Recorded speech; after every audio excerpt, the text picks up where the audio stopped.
करने से सुख मिलता है, सेवा लेने से कभी सुख नहीं मिलता। अच्छा सच बताइए, सेवा लेने से यदि सुख मिलता तो सब अपना अपना हाथ पैर टुड़ा करके हॉस्पिटल में एडमिट हो जाते। डॉक्टर के यहाँ जाओ, क्या कम सेवा होती है? तुम्हारी बहू अपनी क्या सेवा करेगी, बेटा क्या सेवा करेंगे?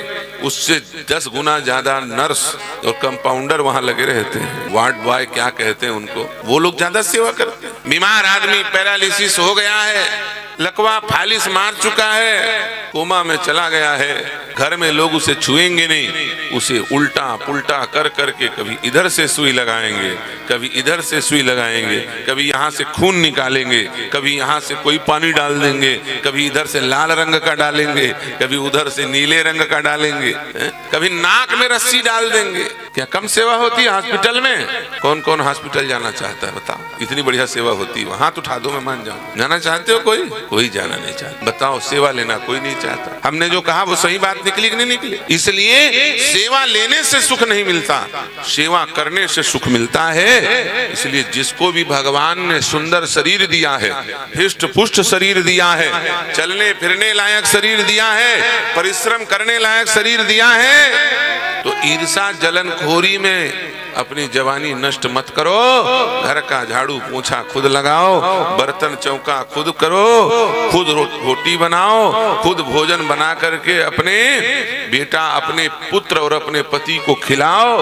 रिश्ते नातेदार आए उनका खूब स्वागत करो, क्योंकि इसी के लिए शरीर दिया है। यदि ऐसा उपयोग नहीं करोगे तो ये शरीर मूसर जैसे धरा रह जाएगा। सियावर रामचंद्र की जय हो। कुछ होने जाने वाला नहीं। खूब मेहनत करो, थका डालो इस शरीर को, इसका उपयोग करो। सुख के चक्कर में 100 वर्ष बिता दिया और सुख मिला नहीं। क्यों? क्योंकि सुख मिल ही नहीं सकता, सुख मिलने वाली चीज ही नहीं है, तो सुख मिले कहां से? इस संसार के किसी भी पदार्थ में सुख की शाश्वता नहीं है, किसी भी पद में सुख की स्थिरता नहीं है। भैया, सुख तो सरकने वाला चीज। क्या है? सरकने वाला चीज। गीता में भगवान ने अर्जुन को कहा, सुख दुखे समय कृत्वा लाभा लाभो जया जयो। हे अर्जुन, सुख और दुख दोनों समान है। किसी ने कहा है भगवान को क्या हो गया है?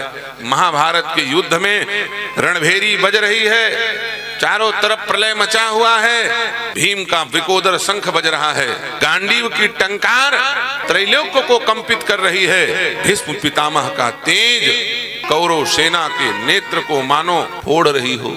और इतनी भीषण युद्ध के बीच में ये कैसा बयान, कैसा स्टेटमेंट? क्या बोल रहे हैं? सुख दुख के समय कृत्वा। सुख और दुख दोनों समान है।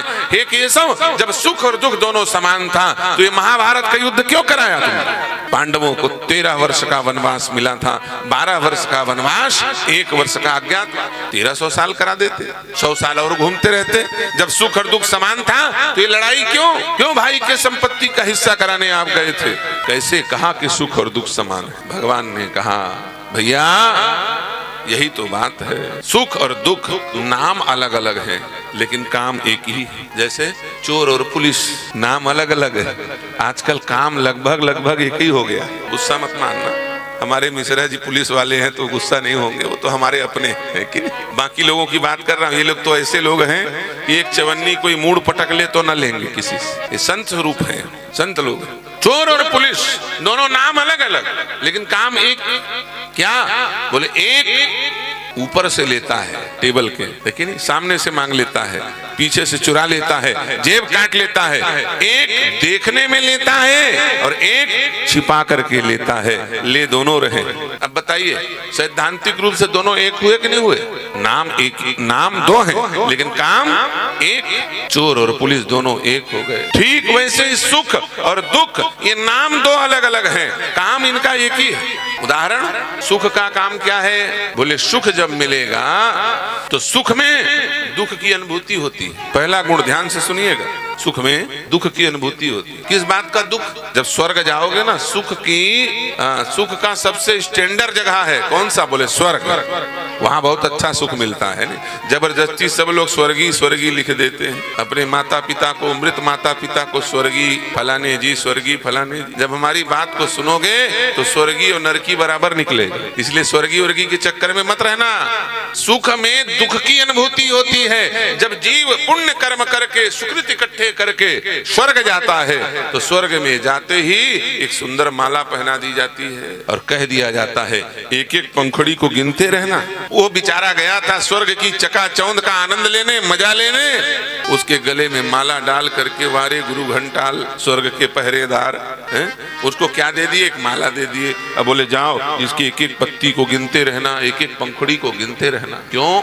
बोले एक एक पंखुड़ी सूखती जाएगी, एक एक दिन कम होता जाएगा।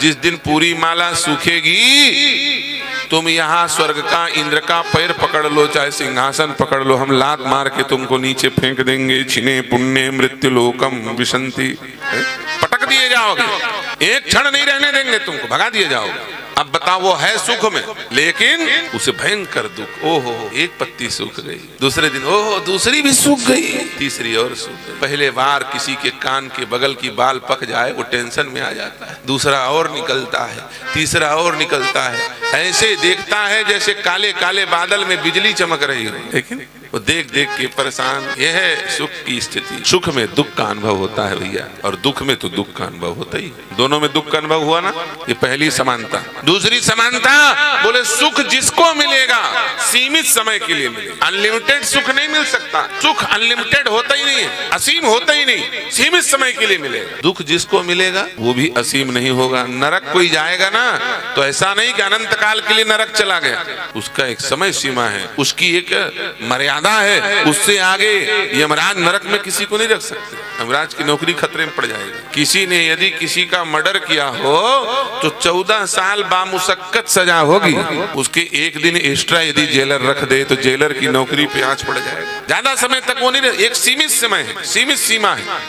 सुख और दुख दोनों का एक लिमिट है, दोनों में कष्ट की अनुभूति होती है।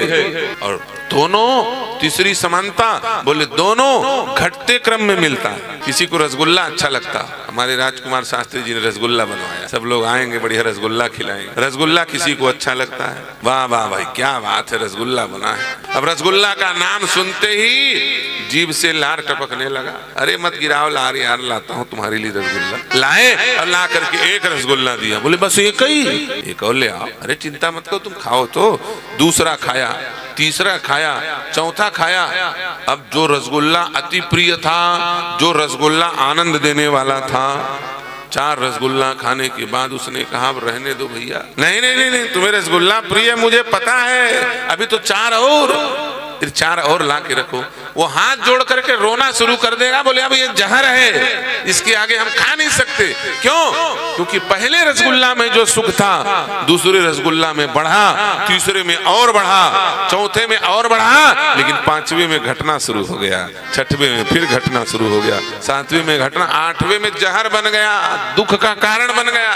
सुख जिसको मिलेगा घटते क्रम में मिलेगा, दुख जिसको मिलेगा घटते क्रम में मिलेगा। जो लोग पहले पहले चोरी करते हैं ना, चोर लोग, उनको बड़ा अपमान महसूस होता है जब पुलिस वाले जूता से मारते हैं। कोई चोरी करते पकड़ा जाए, 2 डंडा मारे, बड़े दुखी होते हैं, लेकिन चोरी की आदत छूटती नहीं। अब 2 डंडा नहीं 200 डंडा पुलिस वाले मारे तो मार खा खा के फुटहा हो गए जय सियावर रामचंद्र की।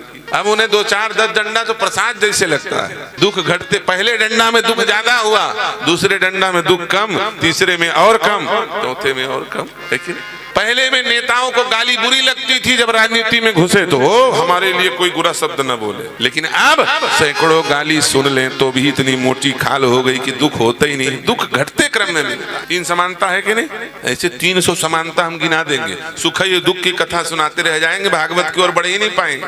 कहने का अर्थ यह है कि सुख और दुख दोनों अलग अलग चीज हैं, लेकिन इन दोनों के गुण एक हैं, इसलिए सैद्धांतिक रूप से एक हैं। सुख दुखे समे कृत्वा, भगवान की वाणी, असत्य नहीं हो सकता। इस संसारिक दृष्टि से सुख और दुख समान है, संसारिक दृष्टि से लाभ और हानि समान है। अरे रेत में कोई घर बना नहीं पाया और रेत में किसी ने 4 मंजिल का घर बना लिया, बताओ क्या लाभ और क्या हानि? रेत के ढेर में कोई एक बिल नहीं बना पाया, कोई बात नहीं। और किसी ने बहुत बड़ा मंजिल बना लिया, कोई स्थिरता है उसकी? पानी में कोई अपना नाम नहीं लिख पाया और किसी ने जल्दी जल्दी कुछ लिख भी दिया, तो क्या स्थिरता है उसकी? इसलिए इस संसार के किए गए कर्मों को ज्यादा महत्व देना दुख का कारण होगा, याद रखो। सुख दुख ये दोनों समान हैं, इसलिए सुख और दुख की स्थिरता नहीं है, सुख दुख स्थायी नहीं है, सुख दुख परमानेंट नहीं है। आत्मा परमानेंट है। आत्मा क्या है? परमानेंट। जो परमानेंट है उसको परमानेंट चीज मिलता है, जो अस्थिर है उसे अस्थिरता मिलती है, जो स्थिर है उसे स्थिरता मिलती है। तो हमें क्या चाहिए? बोले परमानेंट आत्मा को परमानेंट आनंद चाहिए। क्या चाहिए? सुख नहीं चाहिए, आनंद चाहिए। क्यों? बोले आनंद की विशेषता है, आनंद जिसको मिलेगा आनंद में दुख की अनुभूति नहीं होगी। अरबपति आदमी सोने के बेड पर डल्लप के गद्दे डाल के सोया है, नींद की गोली खा करके सो रहा है, नींद नहीं आ रही है। बताओ, सुख में दुख का अनुभव कर रहा है। और एक फकीर चित्रकूट में, चित्रकूट के जंगल में एक वृक्ष के नीचे एक चट्टान पर, जहां पर बिछाने के लिए कुछ नहीं, 52 डिग्री तापमान में गर्मी के दिनों में एक जलते हुए तपते हुए चट्टान के ऊपर अपने हाथ का तकिया लगा करके लेटा हुआ है, खर्राटे की नींद ले रहा है। इसे कहते हैं आनंद। दुख है लेकिन दुख की अनुभूति समाप्त हो जाएगी, ये आनंद चाहिए। दुख में, आनंद में दुख की अनुभूति नहीं होती। दूसरी बात, बोले आनंद में एक और खासियत है। क्या? बोले आनंद जब जिसको मिलेगा परमानेंट मिलेगा। दुख और सुख परमानेंट नहीं मिलेगा। जिसको दुख मिल गया उसे जीवन भर दुख ही मिलेगा वाली बात नहीं है, जिसे सुख मिल गया उसे परमानेंट सुख ही मिलेगा वाली बात नहीं है। हाँ, जाओ देखो प्रयागराज में एक से एक जिनका कोई पूछने वाला नहीं, जो 100-200 रुपया दिन भर में कमाते थे, आज स्टार बन गए। ऐसा मीडिया ने चमका दिया। मोनालिसा सबके मोबाइल में आ गई है कि नहीं? माला बेच रही थी बेचारी, उसको हीरो उसको स्टार बना के रख दिया। ये दुख किसी के साथ परमानेंट नहीं रह सकता, सुख कभी किसी के साथ परमानेंट नहीं रह सकता।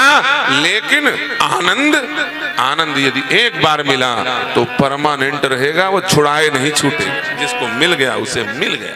तीसरी बात, बोले आनंद जिसको मिलेगा उसको बढ़ते क्रम में मिलेगा। आज कुछ और, कल कुछ और, परसों कुछ और ज्यादा, नरसों कुछ और ज्यादा।